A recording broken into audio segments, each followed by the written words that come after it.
لا شريك له وأشهد أن محمدا عبده ورسوله صلى الله عليه وعلى آله وسلم. Bienvenue dans ce 17e cours et cette 17e étape de la biographie du prophète sallallahu alayhi wa alihi wa sallam, durant laquelle, Inch'Allah, on verra une succession d'événements qui auront comme résultat final la hijra du prophète sallallahu alayhi wa sallam ainsi que ses compagnons radiyallahu anhum à Médine. D'accord? On avait vu la dernière fois que le prophète sallallahu alayhi wa sallam saisissait l'occasion du Hajj pour proposer l'islam à des tribus différentes. D'accord? On avait dit que il a rencontré un groupe parmi les habitants de Médine, parmi les Khazraj, qui ont été intéressés. Ils ont été intéressés par l'appel du prophète sallallahu alayhi wa sallam. On a expliqué qu'ils étaient intéressés du fait que Allah subhanahu wa ta'ala a mis en eux certaines qualités. Ce ne sont pas des gens qui ont de l'orgueil, dans le mauvais sens de l'orgueil, même si l'orgueil n'a que un mauvais sens, mais des fois certaines personnes veulent lui donner un sens positif qui veut dire fierté ou quelque chose comme ça. Et aussi, surtout, qu'ils avaient un terrain prêt à accueillir l'islam, un terrain spirituel prêt à accueillir l'islam du fait qu'ils habitent à Médine, qu'ils habitent à côté des gens du livre, et qu'ils ont beaucoup entendu parler de ce prophète qui allait venir, et ainsi de suite. Et aussi, on a vu qu'il y a aussi un élément social, qu'on peut appeler social si on veut, d'accord, qui est le fait qu'ils avaient des guerres entre eux, et qu'ils ont compris qu'avec la venue du prophète sallam, avec cette nouvelle religion, cela pouvait les unifier. Et donc, l'année d'après, donc on parle en an 11, là on est en an 12, d'accord? En an 12 aura lieu ce qu'on appelle Bay'atu al-Aqaba. D'accord? L'allégeance al-Aqaba. Al-Aqaba, c'est un endroit qui se trouve à côté des Jamarat. Pour les gens qui ont déjà fait le Hajj, ou qui ont déjà visité lors d'une Umrah, qui ont déjà visité les stèles, même s'il n'y a pas de stèles pendant la Umrah, mais c'est possible de les visiter. Vous savez, l'endroit où il y a les stèles où on jette les pierres, d'accord? On doit commencer le premier jour de l'Eid et puis on jette les 2 autres jours, d'accord? Cet endroit-là s'appelle l'Aqaba. Donc, c'est pour avoir un mot simple à retenir, ça s'est passé en l'an 12. Il y avait 12 personnes, dont 2 qui font partie des Aws et 10 qui font partie de Al-Khazraj. Donc, ces 12 personnes-là sont venues voir le prophète sallallahu alayhi wa sallam. Donc, il y en avait ceux qui étaient venus la première fois, qu'il avait rencontré la première année, sauf un, et ils ont ramené avec eux des autres. D'accord? Donc, le tout faisait 12 personnes qui ont parlé au prophète sallallahu alayhi wa sallam, et ça les a motivés encore plus et qui ont donc manifesté l'envie d'en connaître encore plus sur le Nabi sallallahu alayhi wa sallam, de connaître plus sur l'islam et de faire épouser au plus de personnes possibles à Médine, justement, l'islam. Et là, le Nabi sallallahu alayhi wa sallam va envoyer avec eux Mus'ab ibn Umayr. On avait dit que Mus'ab ibn Umayr fait partie des premiers musulmans, fait partie de ceux qui ont été persécutés, et que, notamment, il a été persécuté par sa mère, alors qu'avant l'islam, il vivait dans un confort exceptionnel. Mus'ab ibn Umayr, radiyallahu anhu. Donc, le Nabi sallallahu alayhi wa sallam va l'envoyer en tant qu'ambassadeur. Ça sera le premier ambassadeur en islam, et Mus'ab ibn Umayr. On avait dit que parmi ses qualités, le fait qu'il y avait une grande ressemblance entre lui et le Nabi sallallahu alayhi wa sallam, qu'il était d'une grande beauté, quelqu'un qui savait s'occuper de lui-même et qui savait parler. C'était un excellent orateur. Et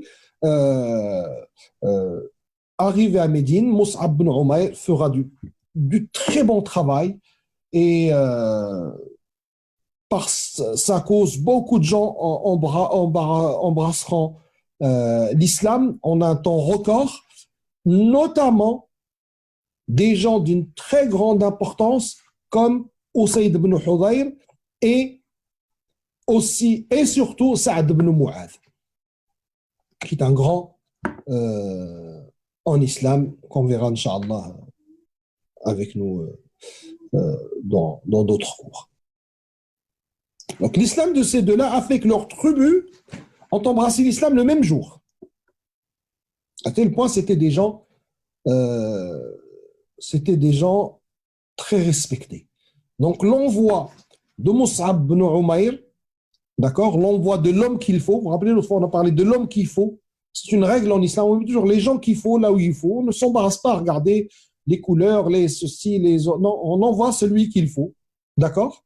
Le Nabi sallallahu alayhi wa sallam aurait très bien pu former un des Ansar et lui dire reste avec moi, je vais t'apprendre. Non, il a envoyé Mus'ab ibn Umayr, on envoie les gens qu'il faut, lorsqu'on voit que le terrain est prêt, d'accord, on a vu dès le début que les Sahaba anhum et bien évidemment le prophète sallam à plus forte raison avaient acquis cette science de savoir à qui on s'adresse, qui on a en face de nous. Et ils avaient une capacité très vite à analyser la personne et savoir qu'est-ce qu'on peut lui dire et jusqu'où on peut aller avec lui dans une discussion. Et cela se vérifie encore. Je vous ai passé les détails de certaines discussions qu'a eu Mus'ab ibn Umayr à Médine, mais ça confirme cette chose-là. L'homme qu'il faut là où il faut, et même celui à qui on s'adresse, on ne le choisit pas comme ça. On sait vers qui se diriger, à quel moment se diriger et comment lui parler. Le muhim, c'est que l'envoi, la mission de Mus'ab ibn Umayr fut un grand succès, fut un succès éclatant, à tel point que l'année d'après, en l'an 13 alors, 73 personnes viendront à la rencontre de Nabi sallallahu alayhi wa sallam. D'accord L'islam s'est grandement diffusé à Médine, mais toujours dans le secret. Vous voyez qu'ils acquièrent même les réflexes de l'islam de cette époque-là. C'est-à-dire, malgré que chez eux, il n'y avait pas de risque de persécution, ainsi de suite, mais ils ont quand même fait attention, tant qu'ils ne savent pas encore comment peuvent réagir les autres, et ainsi de suite. C'était pas le moment de faire éclater cette affaire-là au grand jour. Donc, vous avez, c'est facile hein, pour celui qui veut mémoriser ce genre de choses importantes et faciles à mémoriser. En l'an 12, 12 personnes viennent, dont 2 parmi l'Aus et donc 10 parmi Al-Khazraj. D'accord? Et en l'an 13, 73, le fameux hadith des 73,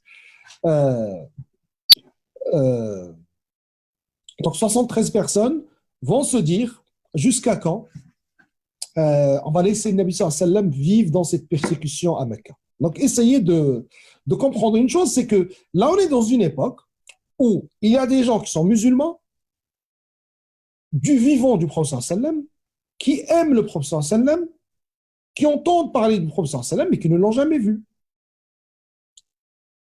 D'accord? Ils n'ont jamais vu le prophète sallallahu alayhi wa sallam et ont une envie brûlante d'aller le voir, et qui en plus savent et sont au courant de ce qu'il subit. Et bien évidemment, ils sont en train de bouillir à l'idée que le prophète sallam, il est à quelques centaines de kilomètres de nous et qu'il subit tout ce qu'il subit de la part de gens de Quraysh, alors que nous, on est là et on est des gens capables et ils étaient connus par être des très grands guerriers. Et on n'a pas peur, et s'ils venaient avec nous, on pourrait les défendre. Donc, ils se sont dit, on va y aller. Donc, ils se sont mélangés aux pèlerins, donc en l'an 13, aux pèlerins de Médine, qui allaient à la Mecque pour effectuer le pèlerinage. Donc, eux, ils étaient 73, ils se sont mis parmi 500 et quelques personnes, parmi le convoi, le groupe qui vient de Médine pour aller accomplir le pèlerinage. D'accord ? Et donc, ils vont profiter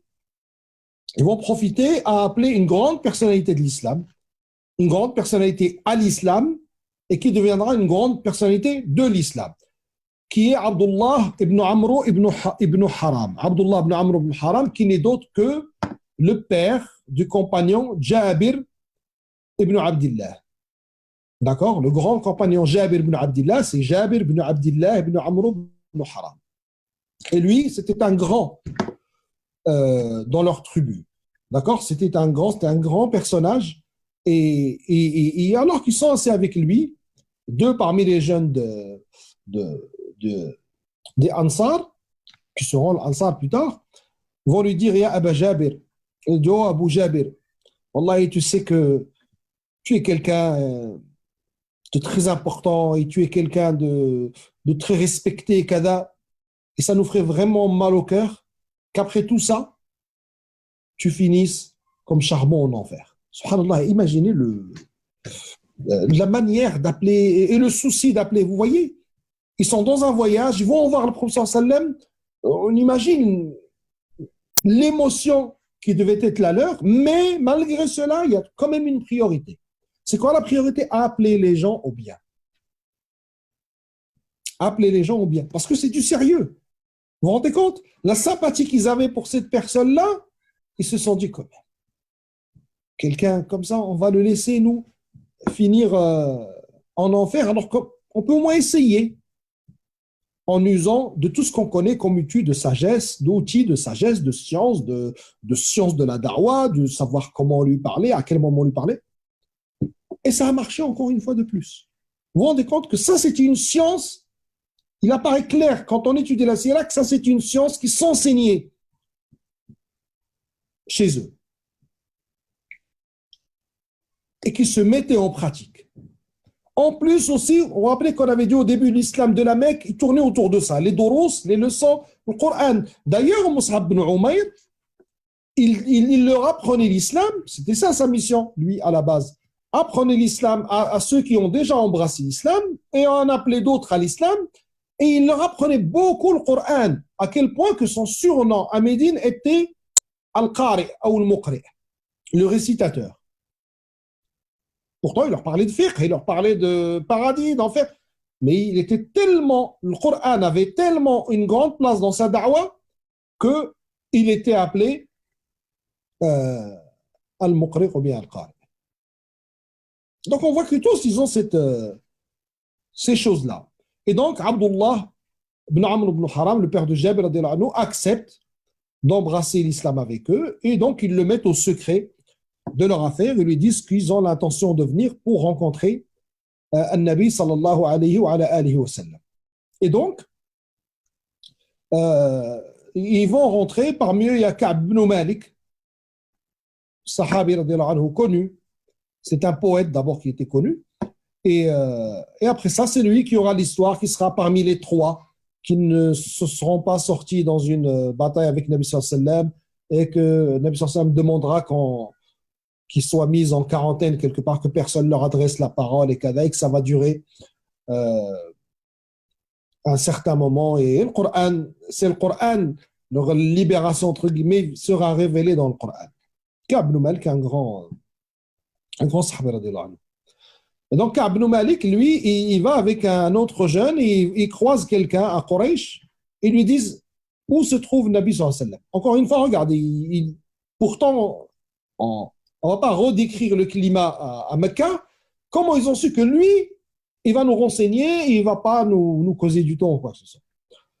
Ils ont demandé à cette personne, il leur a dit, vous voyez, vous connaissez l'Abbas ibn Abdul Muttalib, son oncle? Il a dit, oui, on connaît l'Abbas, parce que l'Abbas, il allait souvent là-bas dans le cadre du commerce. Il a dit, alors vous rentrez dans le Masjid al-Haram, à côté de la Kaaba, vous allez voir l'Abbas, il y a un homme assis avec lui. Je viens juste de les voir maintenant. Il a dit, l'homme qui est assis avec lui, c'est lui, le professeur.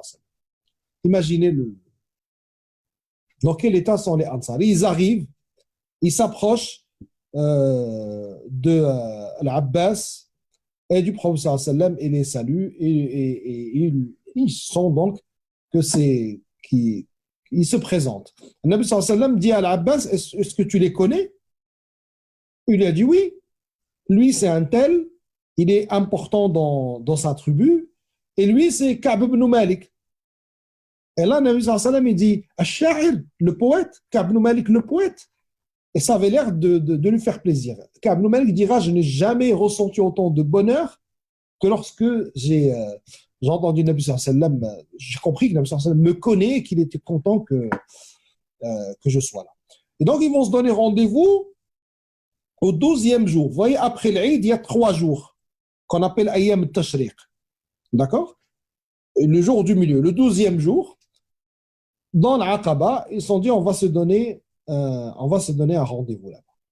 Et donc, ils se sont donné rendez-vous avec le Nabi sallallahu alayhi wa sallam, que des hommes, sauf 2 femmes, Nusayba, radiallahu anha, et Asma, la maman de Mu'ad ibn Jabal. D'accord? Et donc, l'Abbas sera là, alors qu'il n'est pas musulman, l'Abbas encore à cette période-là. Et donc, ils vont se mettre d'accord sur d'abord l'islam, ne pas commettre de shirk, ne pas commettre un certain nombre, et surtout, ils se sont engagés à protéger le Nabi sallallahu alayhi wa sallam si jamais il vient chez eux, tout comme ils protégeraient leurs enfants et leurs familles. Et là, un d'eux, pour bien confirmer le message, il a dit, Ya qawm, il a dit, oh mon peuple, vous vous rendez compte que en prêtant cette allégeance, vous allez vous engager peut-être à perdre votre argent, vos biens, et tout ce qui va avec. Ils ont dit, et qu'est-ce qu'on gagne à Rasulallah? Il a dit, vous gagnez le paradis. Ils lui ont dit, alors tends-nous ta main. Et ils ont tous prêté allégeance au prophète sallallahu alayhi wa sallam. Quraysh va avoir bruit de ce qui s'est passé.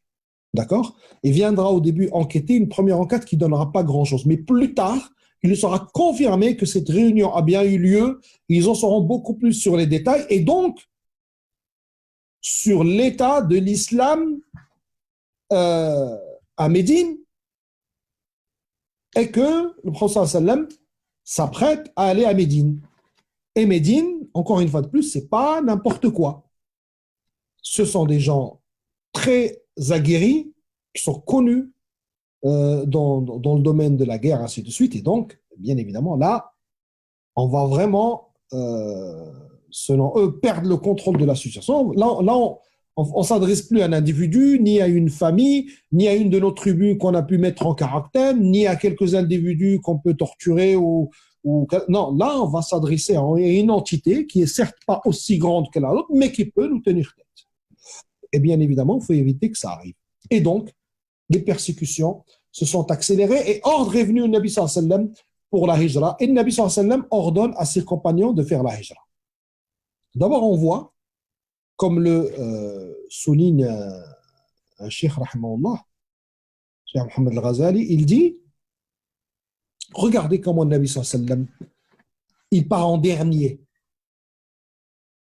Il a dit tel un capitaine d'un navire, lorsque celui-ci est en train de prendre de l'eau, et avec grand courage s'assure d'abord que son équipage a réussi à quitter le navire, et après lui, il les quitte. Il a dit ou bien un berger qui est avec un troupeau qui veut leur faire traverser un endroit difficile, et il les fait traverser, et s'assure qu'ils vont bien avant de traverser lui-même. Et donc, les Sahaba vont commencer à partir en hijra, en groupe, en général ou en binôme. Mais al-muhim, juste une parenthèse pour dire que la hijra, à cette époque-là, est un projet de groupe et non pas un projet d'individu. C'est souvent, on a 2 erreurs, nous, quand on imagine la hijra. La première erreur, c'est qu'on imagine, c'est toujours un plan individuel. C'est moi, j'ai envie de partir, moi, j'ai envie d'étudier, moi, j'ai envie de sauver mes enfants, et ainsi de suite. C'est jamais quelque chose de groupe. Et la deuxième erreur, c'est toujours réclamer une vie hijra de luxe. Comme je viens de France, donc je ne peux pas accepter demain d'habiter en Algérie, au Maroc, en Mauritanie, mais comme le commun des gens de là-bas. Non, il faut toujours que j'ai quelque chose de plus. Et ce sont 2 erreurs autour desquelles il faudrait débattre et rechercher et échanger pour apprendre à ce sujet-là. Et donc, dans les 2 mois qui vont suivre, la Bay'at al-Aqaba, quasiment tout le monde serait parti parmi les Sahaba radiallahu anhum, sauf le Nabi sallallahu alayhi wa sallam, bien sûr, Abu Bakr Siddiq, Ali radiallahu anhu, et des gens qui étaient soit empêchés, soit malades, soit emprisonnés, et ainsi de suite. Et les Sahaba, il y en a, ils vont quitter leur maison. Il y en a qui avaient des, des avances d'argent, c'est certaines personnes. Mais lorsque ces personnes-là ont compris qu'ils voulaient récupérer leur argent pour partir en hijra, ils ont refusé. Il y en a, ils ont été obligés de laisser leur maison. Il y en a, leur famille leur ont dit, puisque tu as choisi ça, alors tu prends rien de tout ce qu'on a. D'accord? La hijra des Sahaba radiallahu anhum est loin d'être un long fleuve tranquille, a été loin d'être un long fleuve tranquille. On a Ayyash, Abi Rabi'a, qui est lui un des cousins de la famille d'Abu Jahl. Abu Jahl va venir le voir, lui et son frère. Il va dire, allez, reviens avec nous parce que ta mère, elle a dit, tant qu'il ne revient pas, je ne me brosserai plus les cheveux, je ferai plus, je vais me laisser mourir. Et Omar radiallahu anhu qui était avec lui, il lui a dit, ne leur fais pas confiance. Viens, et ta mère, c'est Allah subhanahu wa ta'ala qui tient son destin entre ses mains, ça ne t'avancera rien d'y aller. Mais lui, il s'est laissé émouvoir par le discours d'Abu Jahl, et une fois ils se sont éloignés, ils ont sauté sur lui, et ils l'ont attaché, et il fut attaché et mis sur une monture, et ils sont rentrés la journée comme ça avec lui à Quraysh pour en faire un exemple à ne pas suivre, et ils criaient, ils disaient, voici ce qu'on doit faire avec nos écervelés, nos soufaha, des gens qui ne réfléchissent pas, comme ils avaient l'habitude d'appeler les croyants. Il y a une hijra qui est particulièrement touchante et riche en enseignements dans le fiqh et dans d'autres, c'est la hijra Salama radiallahu anha. Salama qui plus tard deviendra l'épouse d'Abu Salama. À cette époque-là, elle est l'épouse d'Abu Salama, une des rares personnes à avoir accompli et la hijra d'Al-Habasha et la hijra de Médine. Et c'était parmi les premiers musulmans et le premier qui a effectué la hijra. Donc, Salama, Abu Salama et son épouse Salama et leur épouse Salama, leur enfant, leur garçon Salama. Salama, c'est un nom masculin. D'accord? Salma, c'est féminin. Salama, c'est masculin. C'est un masculin qui s'écrit comme le féminin. D'accord? C'est un masculin qui s'écrit comme le féminin, tout comme on a le féminin qui s'écrit comme le masculin. D'accord? Et avec eux, leur fils Salama. Et ils s'apprêtent pour aller à la hijra. Et là, la tribu Salama vient voir Abu Salama. Ils lui disent, non, toi, tu as choisi d'aller rejoindre les musulmans et de laisser Kada et d'aller à Médine, c'est ton problème. Mais notre fille à nous et son enfant, il est hors de question que tu les amènes avec toi. Si tu es si motivé que ça, alors va-t'en, mais tu iras tout seul. Et donc, il est parti, radiallahu anhu. Et laissant derrière lui Salama et leur enfant Salama. Viendra la tribu de Abu Salama qui ont été touchés par le fait que, vous vous rendez compte, c'est toujours cette histoire de mœurs et de règles tribales, ils ont été touchés par le fait que la famille Salama a enlevé leur épouse, son épouse à Abu Salama, qui donc fait partie de leur. Ils sont partis les voir, ils ont dit non, puisque vous avez décidé de prendre votre fille, mais le garçon, c'est-à-dire le petit Salama, il est à nous. Salama, radiallahu anha, il dit, et ils se sont commencés à s'arracher le petit jusqu'à lui déboîter l'épaule. Et la famille d'Abu Salama est partie avec l'enfant. Et Salama, radiallahu anha, s'est retrouvée sans son mari, sans son époux, et sans son fils.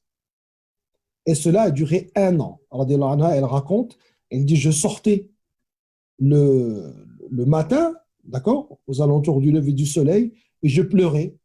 Elle allait jusqu'à la sortie un peu de Makkah, al-Batha, et elle pleurait, elle a dit, jusqu'à ce que le soleil s'apprêtait à coucher, et ce n'est que là que je rentrais, pendant 1 an. Et donc, pendant qu'elle est dans cet état-là, un jour, un homme la voit. Et puis, il va voir sa famille, il dit, mais vous n'avez pas honte. N'avez-vous donc pas pitié de cette pauvre femme qui est là? Vous lui avez enlevé son enfant, vous lui avez enlevé son mari, et vous la voyez aller pleurer tous les jours la même chose, et ça ne vous fait rien. Et ça les a attendris et donc ils ont accepté de la laisser rejoindre son mari si elle le souhaitait. Et donc elle est partie négocier avec la tribu du mari qui ont aussi accepté de lui donner son enfant Salama. Donc, on avait dit que dans les 2 mois à peu près après la Bay'at al-Aqaba, il ne restait plus que des gens emprisonnés, des gens malades, même les gens souffrant de certains handicaps, comme Ibn Maktoum, il a fait sa hijra alors qu'il est aveugle.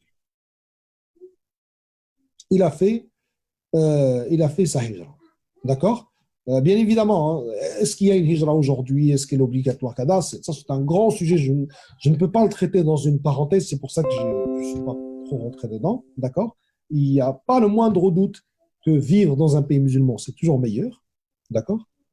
Surtout quand on décide d'avoir un certain degré de religiosité, qu'on se décide de refuser plein de choses et qu'il y a plein de choses qu'on ne veut pas ni pour nous, ni pour nos enfants, ni kada, c'est sûr que c'est meilleur. Maintenant, est-ce que de nos jours, est une obligation en l'absence de Ansar, justement, en l'absence de soutien dans ces pays-là? C'est un très, très, très long débat que peut-être qu'on aura un jour à traiter, mais pas dans une simple parenthèse, parce qu'il y a beaucoup de choses à dire là-dessus. Et donc, restera Nabi sallallahu alayhi wa sallam. Et là, Nabi sallallahu alayhi wa sallam lui sera ordonné d'accomplir la hijra. Et Abu Bakr Siddiq, souvent, il demandait à Nabi sallallahu alayhi wa sallam l'autorisation de partir. Le Nabi sallallahu alayhi wa sallam lui disait non, attends, patiente, patiente. Et là, 2 événements vont avoir lieu. Un Nabi sallallahu alayhi wa sallam va avoir l'ordre de quitter Mecca pour aller à Médine, et les kuffars de Quraysh vont se réunir et décider tout simplement d'assassiner le Nabi sallallahu alayhi wa sallam. Il y aura une réunion pendant laquelle certains diront non, on va le garder en otage, on va l'attacher. D'autres, ils disaient qu'on l'expulse, qu'il s'en aille et qu'il ne revienne plus. Et d'autres, ils disaient on va le tuer. Discussion que nous rapporte Allah subhanahu wa ta'ala dans le Coran. وإذ يمكر بك الذين كفروا ليثبتوك أو يخرجوك أو يقتلوك أو يخرجوك ويمكرون ويمكر الله والله خير الماكرين. Ils essayent de trouver une solution. Donc, la décision finale sera de tuer le prophète sallallahu alayhi wa sallam. Donc, ils vont décider de tuer le prophète sallallahu alayhi wa sallam et viendront Abu Jahl, toute l'armada entre guillemets de Quraysh, et avec eux Abu Lahab, son oncle, qui est là pour tuer le Nabi sallallahu alayhi wa sallam et participer au meurtre du prophète sallallahu alayhi wa sallam. Donc, le Nabi sallallahu alayhi wa sallam, lui, avait reçu l'ordre de quitter Mecca, et donc il va aller voir Abu Bakr Siddiq et lui dira oui, je sais que c'est, allez, va, allez, ferme et tu vas. Et lui dira que il lui a été ordonné de partir. Abu Bakr Siddiq, non, va là-bas. Excusez-moi, 2 secondes.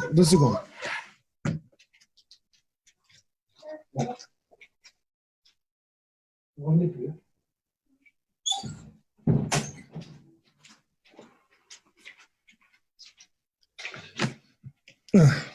Salam alaikum. Désolé. Et donc, le Nabi sallallahu alayhi wa sallam viendra voir Abu Bakr Siddiq. Aïcha radiallahu anha, elle raconte cette scène et il dit que d'habitude, le Nabi sallallahu alayhi wa sallam venait quasiment tous les jours voir le Nabi sallallahu alayhi wa sallam. Tous les jours voir le Nabi sallallahu alayhi wa sallam. Il venait le matin et il revenait le soir. Et là, ce jour-là, il est venu aux alentours de midi, aux alentours de Dhuhr.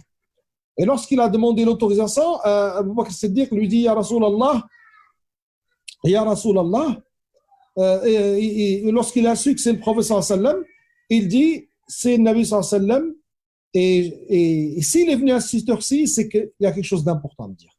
Et c'est là que le Nabi sallallahu alayhi wa sallam lui annonce qu'il a reçu l'ordre de la hijra. Abu Bakr Siddiq radiallahu anhu, il dit sans ce c'était Ya Rasulallah, je ferai partie du voyage avec toi. Il lui dit oui.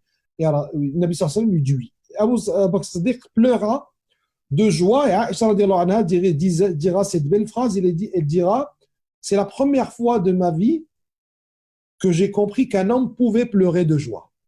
D'accord? Radiallahu anha. Abu Bakr Siddiq, lui, auparavant, comme il se préparait déjà pour la hijra, il avait pris 2 bonnes montures qu'il avait préparées, dont l'optique et l'espoir qui serait avec le Nabi sallallahu alayhi wa sallam. Et donc, ils ont élaboré une manière de faire qui est que le Nabi sallallahu alayhi wa sallam va venir voir Abu Bakr Siddiq.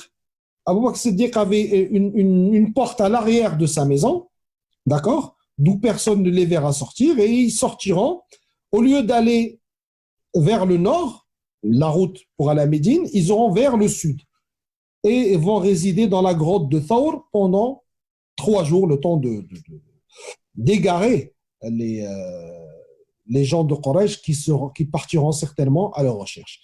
De l'autre côté, le Nabi sallallahu alayhi wa sallam, donc, il rentre chez lui, il appelle Ali, radiallahu anhu, et il lui explique, il le met au courant, et il le fait dormir dans son lit et le fait couvrir avec une couverture que lui, il utilisait. Et puis, il lui désigne des consignes, des objets qu'il devait rendre à des personnes à Quraysh.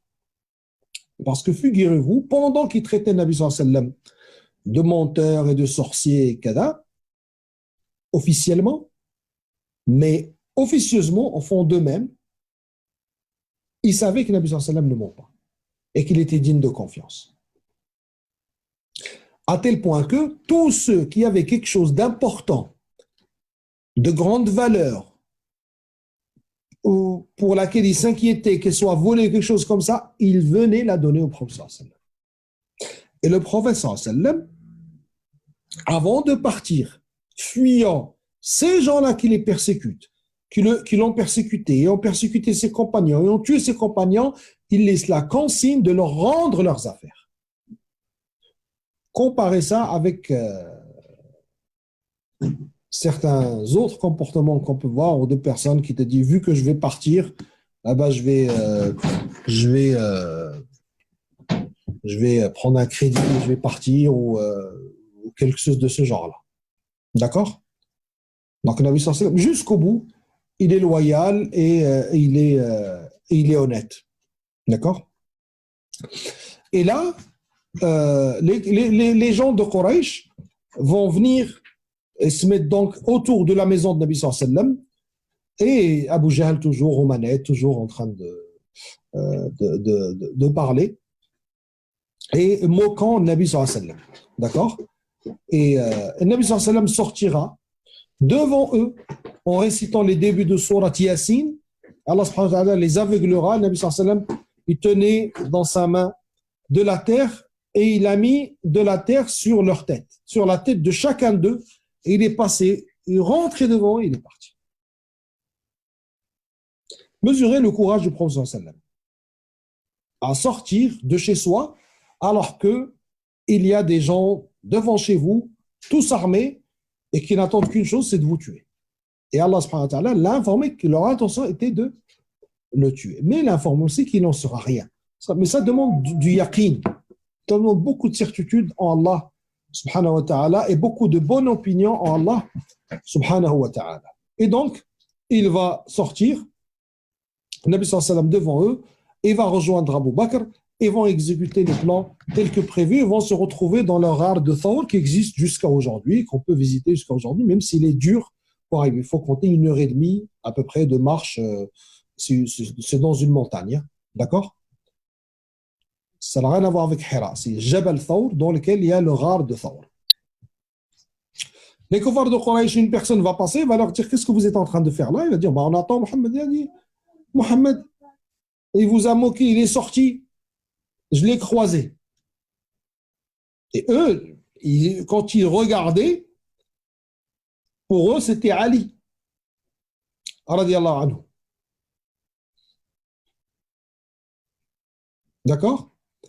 Et ils ont tardé parce que certains parmi eux n'étaient pas d'accord qu'on ouvre la porte. On ne sait jamais qu'il y ait des femmes chez le professeur. Vous rendez-vous compte des mœurs de l'époque.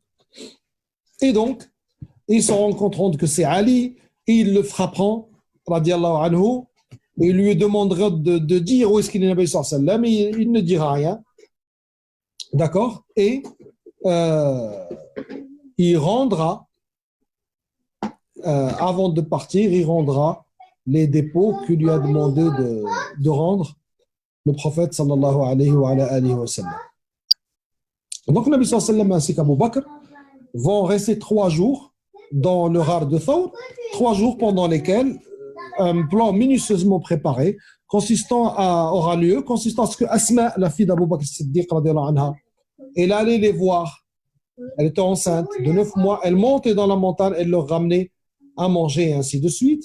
Dans lequel Amir, un des servants, les filles, allez, tu t'en vas là. Amir, un des servants d'Abu Bakr Siddiq, radiallahu anhu,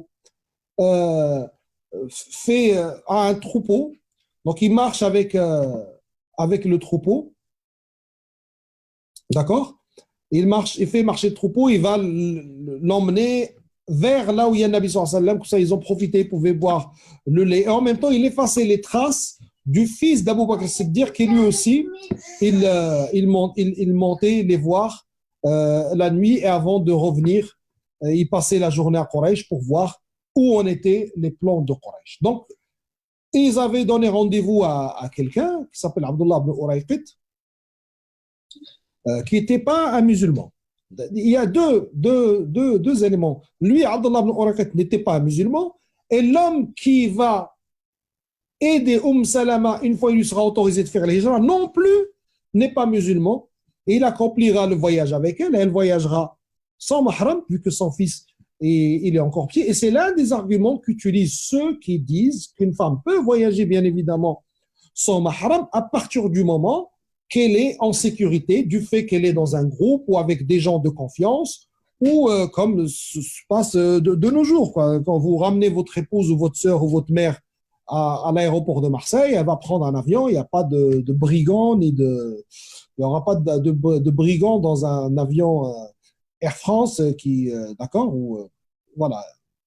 Donc ils ont d'autres arguments. Parmi ceux-ci, il y a le fait Salama, qui n'est pas n'importe qui, bien évidemment, a voyagé non seulement sans mahram, mais en plus avec un gardien qui n'était même pas payé, juste il l'a vu qu'elle allait voyager, et il lui a demandé où tu vas, et il a dit je vais rejoindre mon mari. Il a dit par là, je ne te laisse pas y aller comme ça.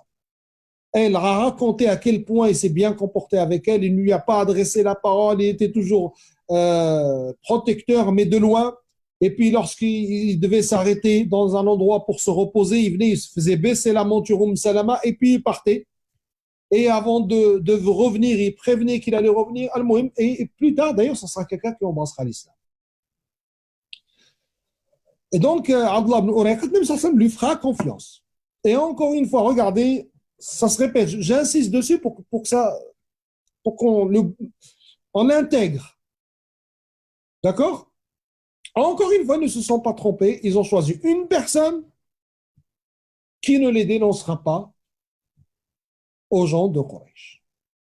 Et il en fut ainsi. Il vient au moment et au lieu du rendez-vous, et il raccompagne Nabi sallallahu alayhi wa sallam et Abu Bakr Siddiq, ils prennent leur chemin vers Médine. Les gens de Quraysh, eux, vont venir chez Abu Bakr Siddiq. Pareil, ils n'oseront pas rentrer, et ils vont voir Asma, toujours enceinte, et là, Abu Jahl va la gifler. Parce qu'elle va lui dire où est ton père, et il va voir qu'elle ne veut pas lui donner les informations, il va la gifler. La'anahullah. Et donc, Nabi sallallahu alayhi wa sallam et Abu Bakr Siddiq vont. Et Abu Bakr Siddiq, on voyait que son inquiétude, encore une fois de plus, était envers le Nabi sallallahu alayhi wa sallam. Déjà, avant de rentrer dans la grotte de Thawr, il fait attendre le Nabi sallallahu alayhi wa sallam, il rentre lui. Il fait le tour, il s'assure qu'il n'y a ni scorpion, ni vipère, ni rien, ni aucun danger. Et là, il dit au prophète sallallahu alayhi wa sallam, tu peux rentrer.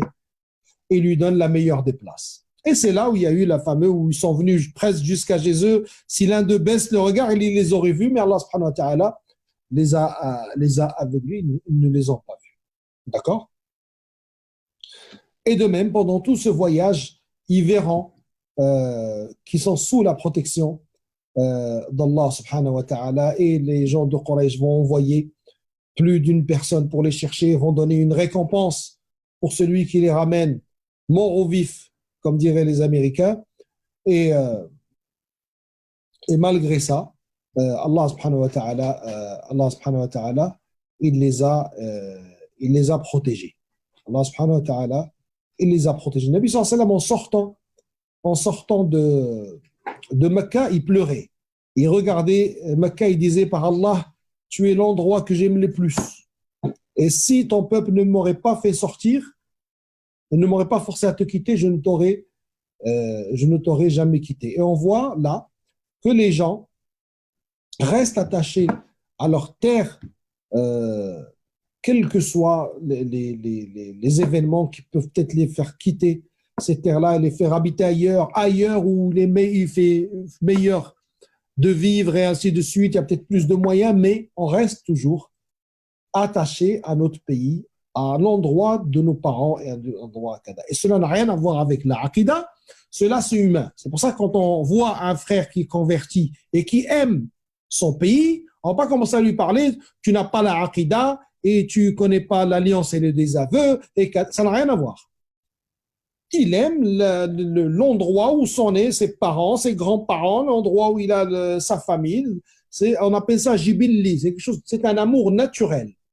Ce n'est pas des choses qu'on choisit. On ne choisit pas d'aimer sa mère ou de ne pas l'aimer. On ne choisit pas d'aimer sa terre, ne pas l'aimer. D'accord? Entre le nationalisme qui réprime en islam et aimer son pays et aimer l'endroit où sont nés sa famille et tout ça, il y a une différence et il y a un juste milieu. D'accord? Et donc, Nabi sallallahu alayhi wa sallam poursuivra son voyage avec les gens, bien sûr, qui le courraient. Et imaginez-vous, les gens, comment à Médine, les gens qui ont su que Nabi sallallahu alayhi wa sallam était sorti et qu'il est sur la route et qu'il peut autant. Attends. Il peut autant arriver d'un moment à un autre. Allez, va là-bas, Reine. Autant arriver d'un moment à l'autre, autant il peut ne pas arriver ou se faire attraper ou quelque chose comme ça. Imaginez dans quel état ils étaient, mais ils savaient à peu près combien de temps mettrait le Nabi sallallahu alayhi wa sallam et à partir de quel moment ils pouvaient commencer à s'inquiéter et à partir de quel moment il ne fallait pas espérer de voir un Nabi sallallahu alayhi wa sallam. Et puis un jour, d'accord, ils voient le prophète, ils voient de loin des gens, des silhouettes. Et un des gens des Juifs de Médine, il était sur un palmier, va là-bas. Il était sur un palmier et lorsqu'il l'a vu, il a reconnu Nabi sallallahu alayhi wa sallam. Pas reconnu physiquement, il ne le connaît pas, il a reconnu une scène décrite dans leurs écrits. Et il n'a pu s'empêcher de crier, de dire, voici, en parlant des gens de Médine, il est là, votre prophète que vous attendez. Et là, Médine a bondi de takbir, de louanges d'Allah subhanahu wa ta'ala, de pleurs, subhanallah. Et ils sont sortis les gens de Médine. Lorsqu'ils sont arrivés, ils n'arrivaient pas à distinguer entre Nabi sallallahu alayhi wa sallam et Abu Bakr Siddiq. Beaucoup d'ailleurs croyaient que c'était Abu Bakr Siddiq. Ça, c'est un éloge à faire à Abu Bakr Siddiq radiallahu anhu. Et donc, Nabi sallallahu alayhi wa sallam et son compagnon vont rentrer à Médine. Anas ibn Malik radiallahu anhu dira plus tard, malheureusement le jour de la mort de Nabi sallallahu alayhi wa sallam, il dira, je n'ai jamais vu Médine s'illuminer plus que je ne l'ai vu s'illuminer le jour où est arrivé le Nabi sallallahu alayhi wa sallam, et je n'ai jamais vu Médine s'assombrir. Je n'ai jamais vu Médine s'assombrir plus que le jour où est mort le prophète sallallahu alayhi wa sallam. Et après cela, bien évidemment, seront désignés l'endroit où va dormir Nabi sallallahu alayhi wa sallam et l'endroit où sera construite la mosquée du prophète sallallahu alayhi wa sallam. Et ça sera le début de l'époque qu'on appelle médinoise et le début de la construction de l'entité musulmane dirigée par le Nabi sallallahu alayhi wa sallam, composée de Ansar, des gens de Médine, et de Muhajirin, c'est-à-dire les gens qui viendront après eux. qui viendront de Mecca et qui vont les rejoindre. أقول قولي هذا وأستغفر الله لي ولكم فاستغفروه إنه هو الغفور الرحيم وبارك الله فيك.